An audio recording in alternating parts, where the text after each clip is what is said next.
Radio UNAM y el Programa Universitario de Bioética presentan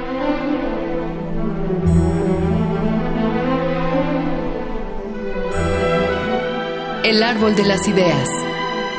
Arte, ciencia y filosofía para la vida. Con Paulina Rivero Weber.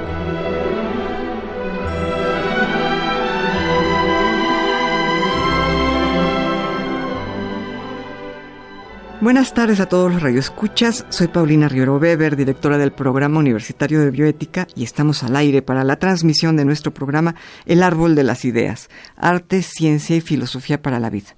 Y en esta ocasión hablaremos de un tema muy importante en el ámbito médico, que es la objeción de conciencia, para lo cual contaremos con la presencia del doctor Patricio Santillán. Antes, muy brevemente, escucharemos una cápsula que el Programa Universitario de Bioética y Radio UNAM han preparado para esta ocasión. Desde los inicios de la filosofía, la objeción de conciencia ha sido un tema recurrente. En la antigüedad, Sócrates llamaba a daimón a la voz interna que lo cuestionaba cuando algo entraba en conflicto con su propio sistema de valores. En el siglo XVII, Kant hablaba sobre el tribunal interno del hombre, donde los pensamientos se acusan y se disculpan entre sí. Todos los días, nuestra conciencia nos permite aceptar o rechazar un sinnúmero de acciones. A veces son decisiones que solo nos involucran a nosotros mismos, y otras veces entra en juego nuestra relación con los demás. La mayoría de estas decisiones no suele pasar del ámbito moral. Sin embargo, algunas de ellas pueden llevarnos al ámbito legal. ¿Qué pasa, por ejemplo, cuando la ley me exige realizar un acto que rechaza mi conciencia? ¿Qué sucede si dicha acción, además de ser mi obligación, es el derecho legal de otra persona? La objeción de conciencia médica o sanitaria es un ejemplo de este tipo de situaciones. Esta surge cuando una creencia de naturaleza ética nos hace rechazar una acción legal, que además es el derecho de otro. Pongamos un ejemplo. Ante la solicitud de un paciente, un doctor se niega a realizar un procedimiento legalmente aceptado, porque éste se opone a sus principios morales. En este tipo de situaciones, la objeción de conciencia se deriva del derecho a la libertad de conciencia, pero no es un derecho absoluto. Está limitado por los derechos de otras personas, ya que en medicina no se puede imponer y anular el derecho de los pacientes. En México, el Tribunal de Conciencia debe garantizar primero los derechos del paciente. Los derechos profesionales del objetor de conciencia quedan en segundo lugar. En el artículo 130 de la Constitución, la ley de cultos establece que las convicciones religiosas no pueden absolver a nadie de cumplir con las leyes del país. Por ello, la objeción de conciencia es un derecho limitado. Puede ejercerse siempre y cuando no pase por encima de los derechos básicos de otras personas. Esto se hace para evitar prácticas discriminatorias o que afecten a los más desfavorecidos. Como les decía, estamos acá con el doctor Patricio Santillán. Él es cirujano de tórax, director del médico del Instituto Nacional de Enfermedades Respiratorias, Ismael Cosío Villegas. Es profesor y tutor académico de posgrado en varios programas de nuestra universidad y, por supuesto, miembro de la Academia Nacional de Medicina de México, así como del American College of Surgeons y el Sistema Nacional de Investigadores, y por supuesto del Colegio de Bioética, en donde es el presidente en este momento. Es consejero también de Conbioética y editor en jefe de Neumología y Cirugía de Tórax. Patricio, gracias por estar con nosotros, gracias por aceptar la invitación. Muchas gracias a ti, Paulina, con mucho gusto. Patricio, pues comentábamos que se trata de un tema eminentemente médico, es un tema que tenemos que circunscribir pues en el mundo de la medicina, y el nombre con el que se le conoce a este problema es la objeción de conciencia. ¿Qué es la objeción de conciencia y por qué implica un problema bioético? La objeción de conciencia intenta, en términos generales, defender las creencias, pensamientos y visiones morales de las personas. Uh-huh.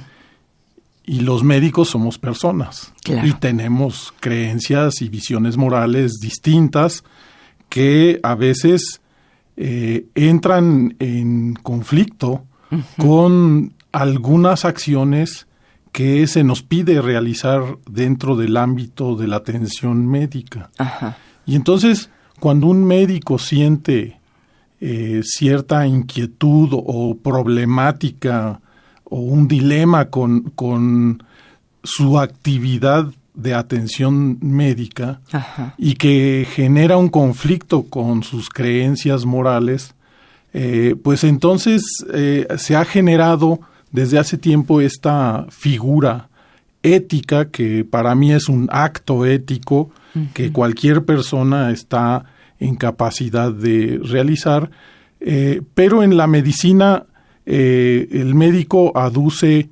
incompatibilidad con lo que debe de hacer, con lo que su profesión dice que debe de hacer, Claro. con los actos médicos que están sancionados positivamente porque existe evidencia científica que soporta y apoya la realización de esos actos médicos, conforman parte de lo que llamamos la lex artis médica, y están sancionados por la ley. O sea, ha habido aceptación social en los distintos países para que los actos médicos se puedan realizar, o sea, aprobación de los sistemas legales que cada país tiene. Y sin embargo, a pesar de eso, puede haber cierta inquietud y entonces los médicos intentan aducir esta figura de la objeción de conciencia.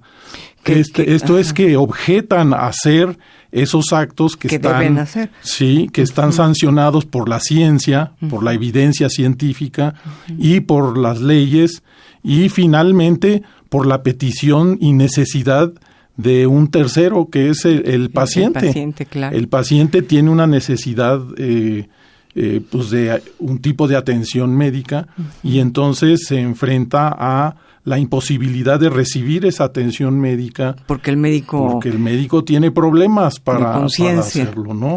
Y bueno, en breve eso es la objeción de conciencia de manera general en la sociedad, pero en lo particular en la medicina siento yo que debemos de hacer una reflexión muy profunda de su validez y de generar argumentos que puedan llegar a ser aceptables para que éticamente sea válida la argumentación de la objeción de conciencia, porque estamos afectando a un tercero. Sí, digamos que si un médico pertenece a una religión que no le permite llevar a cabo transfusiones sanguíneas y un paciente se va a morir si no recibe la transfusión sanguínea, y el médico dice yo no lo hago porque va en contra de mi religión, pues lo que está haciendo es llevarse en sus creencias personales la vida de una persona, ¿no? Pues imagínate lo que puede pasar, absurdo, ¿no? Claro. Entonces uno diría, ¿cuándo es válida hacer esa objeción?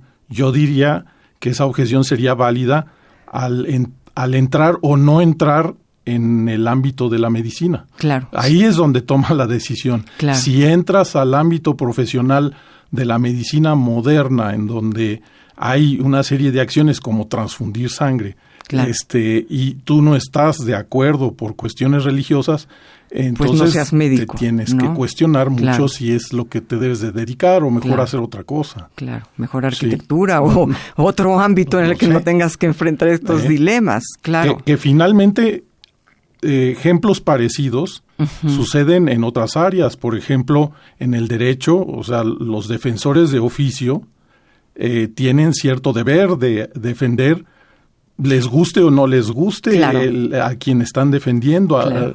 Defender, por ejemplo, un pederasta, a lo mejor alguien podría objetar hacerlo. Sin embargo, entonces, ¿para qué es defensor de oficio? O un juez que no quiera oír un caso determinado, pero que sus cuestiones morales le genera mucho conflicto, como por ejemplo la situación que se da ahorita con los matrimonios del mismo sexo, ¿no? Algún juez podría argumentar y decir, yo no quiero saber de estos eso, casos, ¿no? Y entonces, ¿qué va a hacer la otra persona? Aquí estamos hablando de procedimientos administrativos, legales, pero imagínate si lo que estás pidiendo es la atención médica, de la cual depende incluso potencialmente tu vida, ¿no? Claro. Sí, que porque el médico tenga ciertas creencias, te veas imposibilitada de recibir la atención médica que requieres, como podría ser el caso del aborto también, ¿no? En la Ciudad de México, que está reglamentado, si una mujer lo requiere y el médico no desea hacerlo, y sí puede ser un caso de vida o muerte si la mujer requiere esa atención de manera inmediata, ¿no? Entonces, bueno, ¿qué poderle decir a este tipo de médicos que objetan sintiéndose que tienen el derecho de hacerlo por sus creencias personales, ¿no? ¿Qué se le puede responder a estas personas? Bueno, sin duda, mira, en general hay 3 actitudes ante el problema de la objeción de conciencia. Hay un grupo fuerte de gente que piensa que la objeción de conciencia es un derecho del médico que puede ejercer en cualquier momento. En cualquier momento. Es un derecho absoluto, y que cuando él decida que algo es potencialmente dañino a su moralidad, puede dejar de dar el servicio de atención médica que requiera su paciente. Hay otro grupo grande que está en contra totalmente de la presencia de esta figura ética en la atención médica, porque interfiere con los deberes profesionales de la medicina.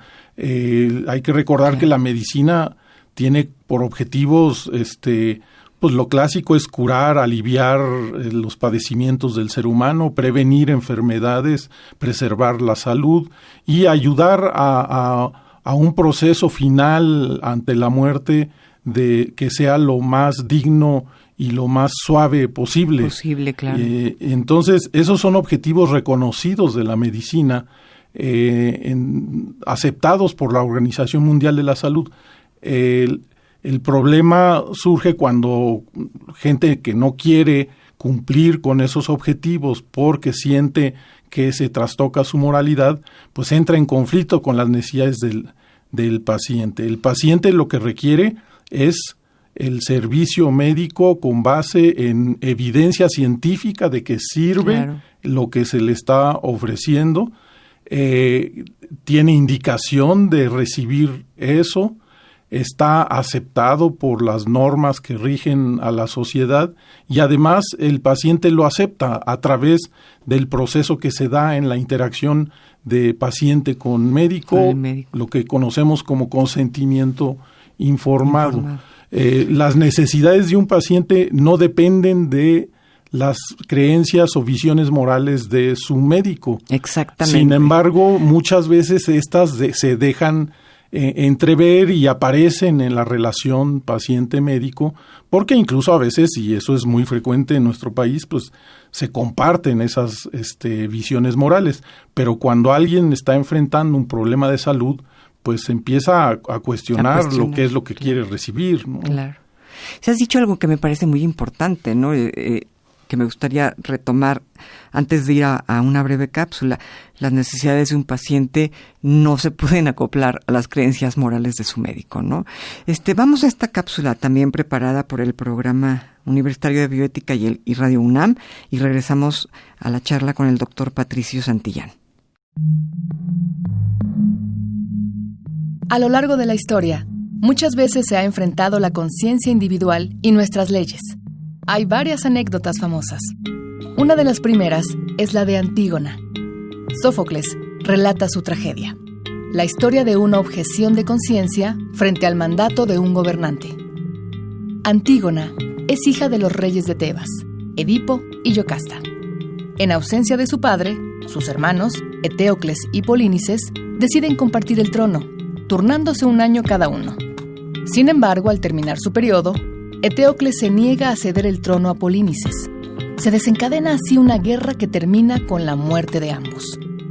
El hermano de Yocasta, Creonte, toma el poder. Ordena que Eteocles sea enterrado conforme a los ritos funerarios. Sin embargo, llama traidor a Polínices por haberle disputado el trono a su hermano. Decreta que su cadáver permanezca a la intemperie, expuesto a los animales y aves de rapiña. Nadie puede llorarlo ni lamentar su muerte. La vergüenza cae sobre el difunto y su familia. Antígona, considera que los decretos de Creonte son inmorales e insoportables, pues se oponen a sus convicciones y a las leyes religiosas de respeto a los muertos. Por ello, decide desafiarlo y pide apoyo a su hermana Ismene para honrar el cadáver de Polínices. Sin embargo, Ismene se niega por temor a quebrantar la ley. En secreto, Antígona entierra el cuerpo de su hermano. Sabe que sus acciones se oponen a la voluntad del rey, pero actúa conforme al tribunal de su conciencia. Al ser descubierta, Antígona es llevada ante Creonte. Manifiesta entonces su objeción de conciencia. Orgullosa y altiva, le dice al rey que ha desobedecido, pues las leyes de los hombres y los reyes no pueden alzarse por encima de las leyes divinas. Hay varios tipos de objeción de conciencia. Una es la judicial, como en el caso de Antígona. Existen otras como la objeción de conciencia profesional, médica y educativa, o la objeción al culto cívico y al servicio militar. Cada una tiene características específicas, pero todas deben reunir 3 elementos para ser calificadas como objeción de conciencia. El primero es la existencia de un deber conforme a las leyes de un Estado. El segundo es la negativa de un individuo a cumplir con dicha ley. El tercero, y más importante, es que la negativa sea de naturaleza ética.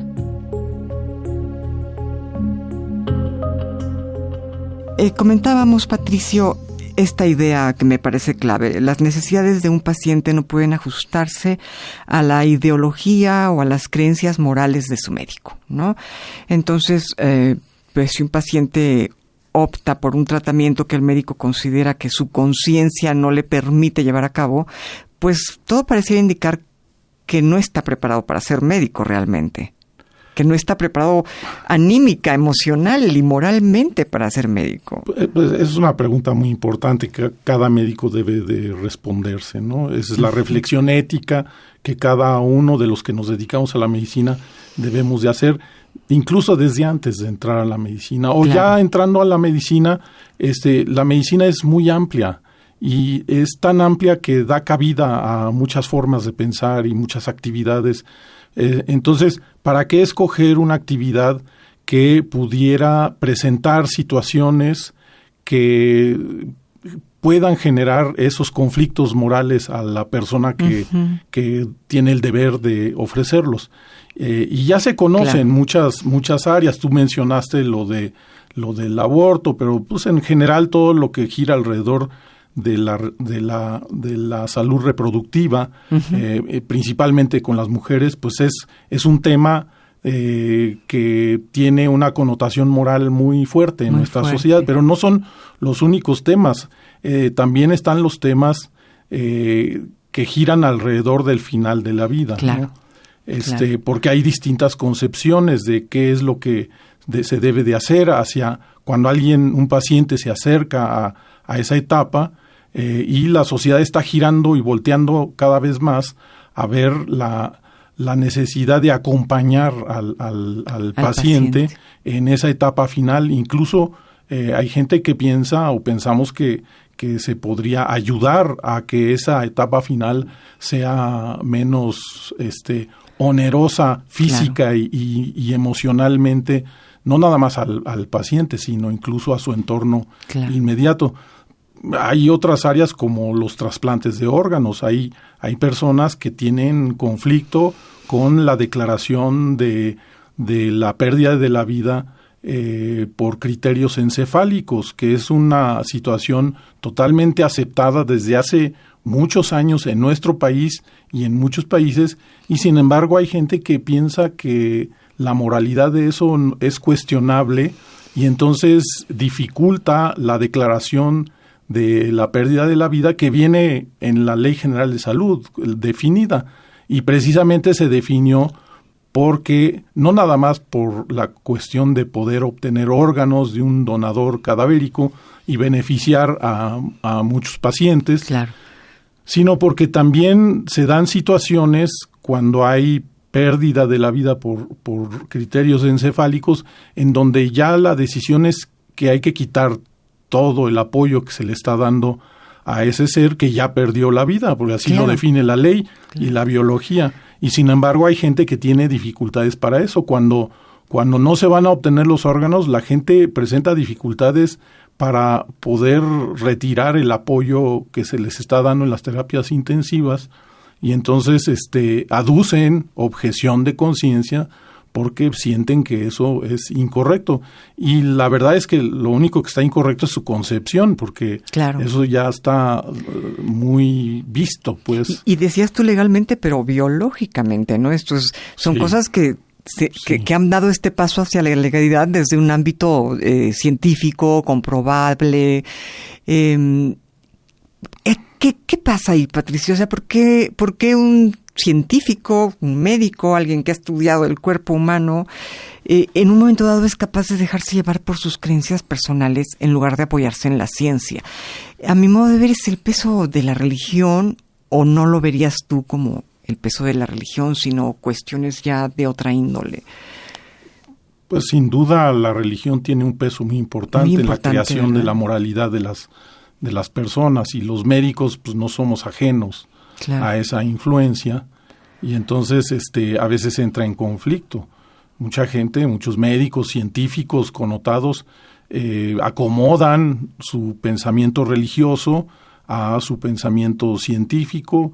Hay mucha gente que piensa que ese acomodo es difícil de establecer porque pareciera que estando uno no se puede desarrollar el otro. ¿No?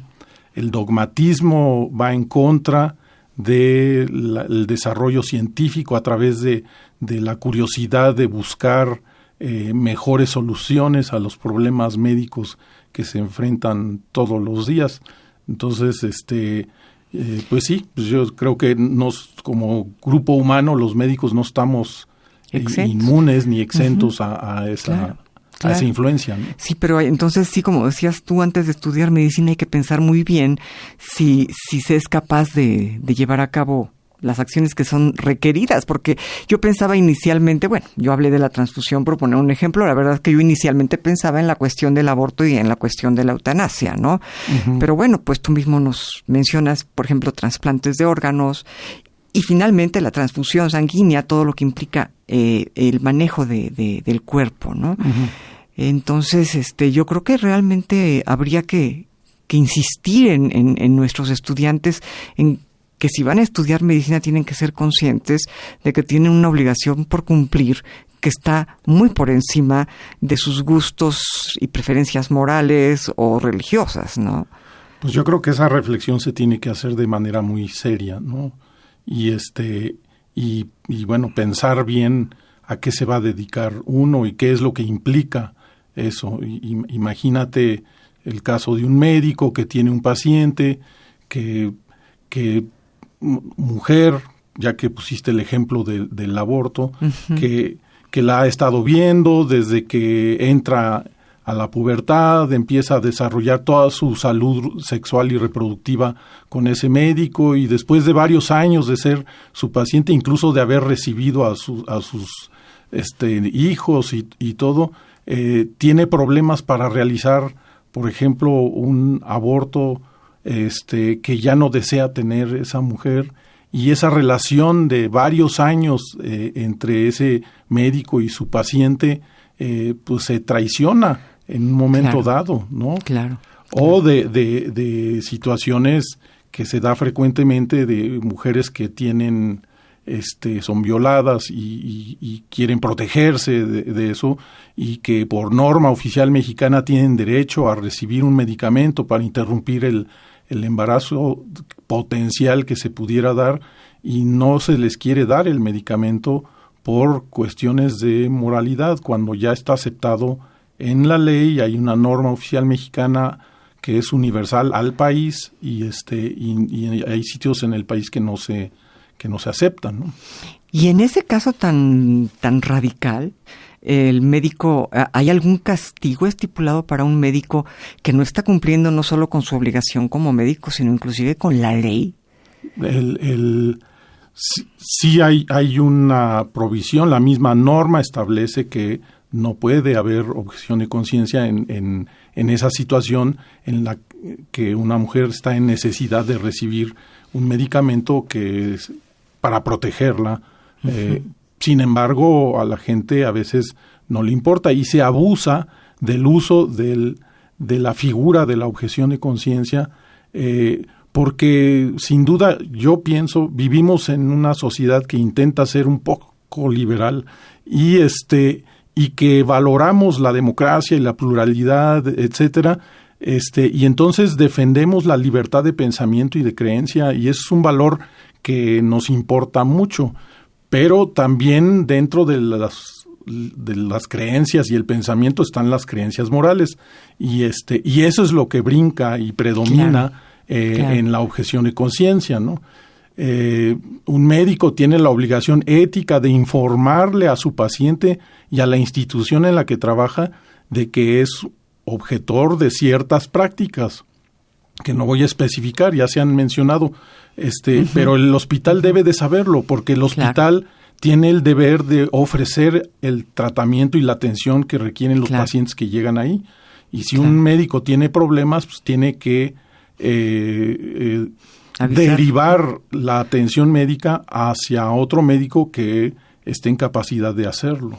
Pero qué importante esto que dices, ¿no? Que el médico informe, en dado caso, con tiempo, tanto a sus pacientes como al hospital en el cual trabaja, para que en dado caso el paciente pueda decir, bueno, pues cambio de médico, ¿no? Si ya sé que no me va a responder en ciertas circunstancias, porque va en contra de sus creencias, pues se puede ahí tomar una decisión a tiempo, ¿no? Sí, sería muy importante que los médicos lo hicieran. Sin duda, es igual a eso de lo que en inglés le llaman disclosure, es la apertura que el médico debe de tener de potenciales situaciones de conflicto de interés. Finalmente es un conflicto de interés para el médico, de conflicto de interés moral, y tiene que abrirse y presentarse como lo que no quiere dar, ¿no? Completamente. Pues Patricio, mira, se nos fue el tiempo rapidísimo. Yo ojalá nos des la oportunidad de volver a hablar sobre este tema, porque un segundo programa creo que lo amerita. Es un tema muy, muy importante porque abarca muchos aspectos de la medicina, ¿no? Yo te agradezco mucho que hayas aceptado la invitación, nos hayas dado un momento de tu tiempo. Sé que tienes una agenda muy, muy apretada, entonces muchísimas gracias por haber aceptado. Y bueno, muchas gracias a Marco Lubián por su producción, en controles técnicos, gracias a Susana Trejo. Escuchamos la voz de Gisela Ramírez en las cápsulas, cuyo guión esta ocasión fue escrito por Andrea González y Janik Rojas. Se despide de ustedes su servidora Paulina Rivero Weber.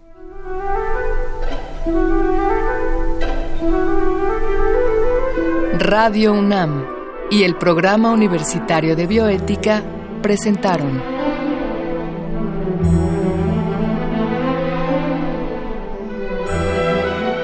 El Árbol de las Ideas. Arte, ciencia y filosofía para la vida. Con Paulina Rivero Weber.